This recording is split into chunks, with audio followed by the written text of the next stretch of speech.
Hey guys, so I just got off the phone with a girlfriend of mine and we were chatting. I was giving her some relationship and dating advice, and it really got me thinking about a lot of questions that I've been getting in my DMs that I wanted to go over and kind of compile into a list. And of course, that is the best place for you guys to reach out to me. And I want to go ahead and share my own personal experiences, but as always, any that you want to share in the comments below are freely welcomed, and I think can really be helpful to give other girls an idea of what you did in a certain situation or things that you've learned. So I'm going to go ahead and jump right in. So the first question is about how to find true good guys. Now, this is a really great question and something that I think can actually be answered relatively simply. I do think most people are inherently good. Of course, people make bad decisions, do bad things, and there are bad people in the world, but I do think most people are pretty good. And I think a lot of it comes down to what you seek, you shall find. And I think the idea of actually looking for someone that's a good person is kind of the first step in the right direction. I think, unfortunately, a lot of girls are really preoccupied with just the idea of being in a relationship that they kind of put on the back burner. Is this person even worth my time? Is this person even worth being in a relationship with? Is this a true good guy that I want to get to know and I want to be on a deeper level with? And I think once you do that, you are already, a step ahead. Once you start to really evaluate someone's character and also just really caring about that and having those boundaries set up where you don't want to entertain someone that's not a good person and you aren't interested in that, and you are also being a reflection of what you want to attract. And as the best version of yourself that you can build yourself up to be, you're going to attract someone that mirrors that. And I think it's really important, again, as women, to not get caught up in the idea of a relationship so much and kind of forget the real root of the fact that you're supposed to be finding someone that is equally making you better and equally making you grow and advance as a human, and to not just think that, oh, this guy wants a relationship, he's here, maybe he's not the best guy, but I just desperately want to feel validated and I want to feel loved and cared for and be given that attention. I think that is a trap that a lot of women fall into, and that can definitely lead you down the path of maybe dating some guys that aren't great people just because you so desperately want that relationship. But at the core root of it, the person is what truly matters. So don't go around your morals or your ideas or what you want. And I think as you seek a good person, you will find that because it's what you are looking for. I also love a quote that says something to the effect of be as you wish to seem. And I think as we advance in our life and as we try to grow as people, the way that you want to be is up to you. So if you want to attract that good, positive energy into your life, then be a great person that also has upstanding morals and values and shows that you have that true character. And I think it's definitely possible that anyone can transform their life and themselves into the person that they ideally want to become. The next question that I got pertains to how can you protect yourself from getting rejected and getting hurt in dating and relationships. Now, this is something that is completely normal, and I think it's actually very vital to your development as a person. Obviously, to humble yourself, to kind of bring down your ego a bit, and to also teach you so much that in dating and in life, not every person's going to like you, not every person you're going to mesh well with, and that's just something you need to live with and learn through and honestly grow through. And trying to kind of steer away from that because you're afraid of getting hurt or you're afraid of how rejection will feel or affect you is only going to be holding you back from that personal growth that you can really grow so much from. I know that I've definitely had heartbreak scenarios as well as rejection, and while it can hurt in the moment, it's not something that lasts forever. And I think if you've been through something like that, you can definitely laugh with me as we say, as we look back on certain situations, things that we never thought we would get over, things that were very hurtful in the moment, we can look back and see a silver lining to all those things. I do believe that everything that doesn't work out and that ends in some way does propel you forward, and it's meant to be something that's going to teach you something about something you can take away from that experience and then apply to your life and hopefully do better the next time around with the next person that hopefully is more suited for you. So I don't think that you should let rejection make you steer clear of dating and kind of opening up yourself and being vulnerable, because at the end of the day, that is how we make our true connections, and that is how we truly are going to be advancing as people and just becoming better and better. And if you're shutting yourself off to that, you're only doing yourself a disservice because you're not truly going through those trials and tribulations that I think really grow your character and make you understand what you want as well and what you need out of a partner. And touching once more on this topic, I think a lot of getting hurt and feeling rejected comes from our own expectations of situation. I think it's very common as girls to meet a guy who's nice, we like, he's cute, and then we start to kind of snowball in our mind what this would be like, what it would be like to be in a relationship, what it would be like to, marry this person, have children with them, all that kind of stuff. And you just got to kind of pump the brakes a bit, and you got to really assess this person for who they really are are and not what they could be at that moment, because in the given moment that you have with them, they haven't gotten to that point yet. They're not advanced at that point. And right now, what you have is what they are showing you. And I think it's really important to have your expectations meet what is actually going on in your life. So while you may really like this person, if you don't truly know them and you don't really know what they are like or what they're capable of, you can't get yourself so worked up into thinking that if it doesn't work out with them, that's the end of the world and you'll never find love again, because that's just honestly silly and it's not realistic at all. And I think just minding your expectations is a great way to protect yourself in a way that is not closing you off. It's not shutting you off from these experiences that I think, again, are very vital to our growth as people, but it's still letting you have a clear, level-minded head when you're dating and getting to know someone, to realize that, hey, this is just another human being and they have flaws just as I do, and let me see if they actually are proving themselves to be that important of a person for me to be really, really nervous about losing them over. I think it's a really good mindset to have, and it's also a healthy mindset to have, and it's something you should try to implement into your dating life if you're finding yourself being scared to date or maybe being rejected in the past and not really knowing how to get over that. Just remember that you also have a choice in this. It's not a one-way street. It takes two people, obviously, to be in a relationship and to like each other. And while this person may decide they don't like you, don't let that really hurt your identity as a person. Also evaluate if you like them and if you think they are the right person for you, because like I said, it does have to come from both sides, and I think it's something to just be mindful of and remember. The next question I got is about how to have meaningful conversation with men. So I've discussed this a lot, and I really have explained that I try to dig deep. I try to ask tough questions to learn about someone's childhood, about their parents, about how they grew up, about their fears, their hopes, their dreams, what they want out of life, what they don't want, what went on with their past partners, why those relationships didn't work.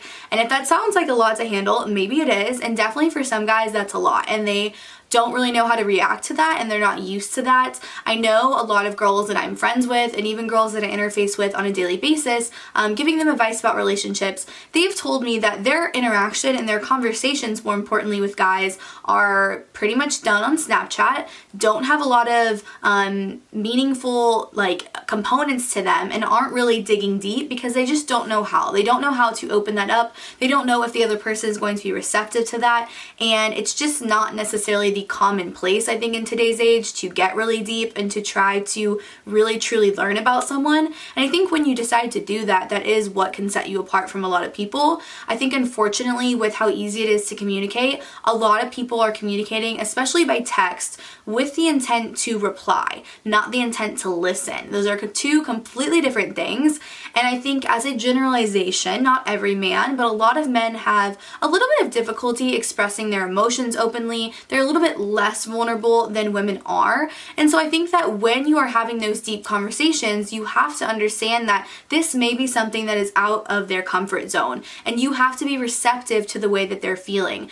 There are a lot of studies that show that the best way to understand someone is to try to relate to them and to try to put yourself in their shoes, in their position, how they're feeling, and to really live life through their eyes. So for example, when someone is telling you about, a bad day that they had at work, instead of responding in a silly way and kind of making a joke out of the situation and changing the subject quickly, you should look at it from an emotional point of view and to really dig a little bit deeper on why they feel like that, or solutions that they could use to not feel like that, or maybe the real root of what's causing that issue. And I think, like I said, a lot of people just are not having conversations where they are truly listening to that other person. They're taking in what they're saying, they're understanding it, and they're even listening to things that they're not saying. I think a lot of the way that we communicate is nonverbal, which is why it is a little bit difficult over text, I think, to have these true, deep, meaningful connections. I think FaceTime is a great option. It's very easy to have that deep connection, I think, on FaceTime, because you don't have the distraction of, being on your phone and being wherever you are, watching a movie, maybe you're playing a video game, whatever you're doing. When you are FaceTiming, you're kind of having to talk back and forth, keep that conversation flowing and going. And I think that can be a really easy way to actually have someone open up a little bit more, because they are seeing that you're truly listening and you truly are hearing what they say and you care about what they're saying, and you're not just talking to them to reply. The next question I receive is one that I get asked about all the time, and this is about how to not get so attached after having sex, saying that they think that's kind of the normal thing to do nowadays, and they feel almost weird for afterwards not feeling good about themselves or feeling guilty for maybe expecting something out of it or being a bit disappointed if the guy doesn't follow up or it doesn't lead to more dates in the future.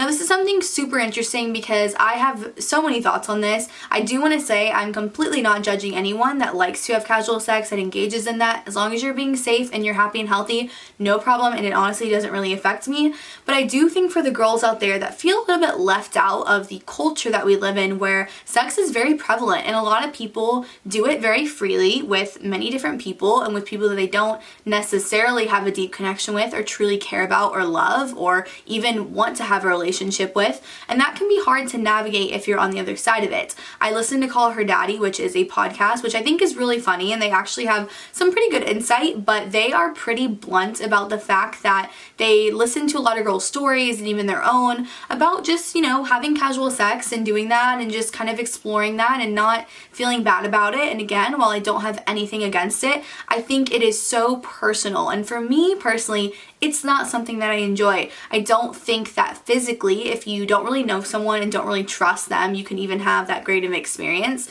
I also think that emotionally and having that having that emotional connection is so vital to actually enjoying someone sexually as well. And for me, if I don't have that with you, then I don't want to be sexual with you. It's not something that I crave or desire. And I think that when you have all those components, obviously it's a component for a really fulfilling, amazing, sexual life together, but it has to be something that you have figured out for yourself. And if it's not something that makes you feel good and you don't like it and it leads you to feel bad or to second guess or to question why you did something or if you should have done something, then just stop doing that. And I think there is a really big thing to be said about taking away that intimacy and having intimacy in other ways. There was actually a quote that I really loved that was talking about this generation, saying that we are kind of starved for intimacy and that we use sex and those physical things as a way of being intimate and getting to know each other, when honestly you should be doing it the opposite way in a lot of ways and truly being vulnerable and opening up to someone about things that you think about and things that you worry about and things that you want is intimacy. And once you have that, you can then apply the physical aspects, which I do think are very important in a relationship. I think if you don't have that physical connection, you will never have a fulfilled, long, living, just lasting relationship, because you do need both. But sometimes it can be hard to build up that emotional connection once you've had that physical one, just because the way it kind of goes. And I think in a lot of ways, the way guys' minds kind of work and stuff, I think that if you lead with that, it's a little bit harder to truly get down to the deep stuff that I think you also need to create a real true relationship. So basically, all in all, I think that if you are not down for casual sex, you don't enjoy it, you don't like it, have those boundaries. And I think a lot of guys will really respect that. And it's honestly pretty easy. You basically just say that you aren't really into hooking up with guys that you don't really know or that you don't really like or that you aren't in a relationship with or that you're not in love with. You just don't find it enjoyable and it's not what you want to do. And I think it's perfectly fine to do that, and you should never feel ashamed or embarrassed about that. And you should definitely never feel like you have to compromise something like your body in order to kind of fit in with what everyone else does. This next question is about how to not be bitter after negative dating experiences. Now, as I've said before, I think the whole human experience is about growing and learning and advancing, and any experience that you've had, good or bad, you can take something positive away from that. You can walk away with that with some knowledge, and knowledge is truly power. Even as a young child, I would do like little science experiments, and I love to just figure out why things worked, why they didn't work, what would happen. And I look at dating in that same way. Obviously, I don't look at men as science experiments. I think everyone is an individual person with their own thoughts, feelings, all that kind of stuff. And because everyone is so individual, you can't really ever say one situation will be the same way as another, because they're just completely different components going on. But you can learn something from every single person, and especially from the bad situations. You can learn what you don't want, what you'd like to avoid, or even the steps that you also had into it getting to that point. And I think once you do that, you are just so much better off for your future relationships and things that you are really wanting to go well and wanting to go further with. Once you kind of have had some bad experiences, you're so much better able to navigate those ones that are truly meaningful for you. And that's why I'm a big fan of people dating and people understanding what they like, what they don't want, meeting different types of people, really interfacing with all different types of love and situations, and just kind of figuring that out, because I think that's kind of what we're supposed to do as humans. And I think there's nothing better than learning and growing from situations. And if you ever stop doing that, I think you're in the wrong place, because it's something you should be continually striving for and always doing. And the last question again touches on this. Basically, they're asking, what do you think the components are to have a healthy and happy, long-lasting relationship? I think it comes back again to the human experience, that is connection. I think as we learn from others, we want to be growing and advancing and becoming better people. And you should be with a partner that makes you want to do that makes you want to be better, that makes you want to advance in your life, and someone that supports you. I think it's a really beautiful thought that two people can be equal and two people can be completely whole without each other, but can come together and teach each other different things, to help learn with one another, and to also, again, just be motivating each other to become better. I think that if your partner is not doing that, you're number one, not in a healthy relationship. You should never be with someone that doesn't want you to be a better person, to be always advancing and be growing. And if anyone is ever holding you back, or they're making you feel guilty about that kind of stuff, or about leaving them behind, that is just literally a clear sign that this is not a good relationship and not something you should be in. Someone should be a cheerleader for you and really congratulating on you on your success and on things that you are achieving, and you should also be able to mirror that back to them. You should be proud of them. You should let them know how proud of them you are and how much you really cherish the person that they are becoming with you and the person that they are without you as well. I think it's really healthy to also have your own space, your own interests, and your own stuff going on. I think it's really boring in life to be in a relationship where that relationship is your identity. I think you, of course, should be separate people on your own, and then be really great people that come together to create a really amazing union, but you should never lose yourself in that other person. You shouldn't let them be your identity. You should retain that, and you should want to be with someone that respects that about you and that loves that about you. So that's it for my video today. I hope you guys enjoyed this. Hope it was helpful, and I'll see you later.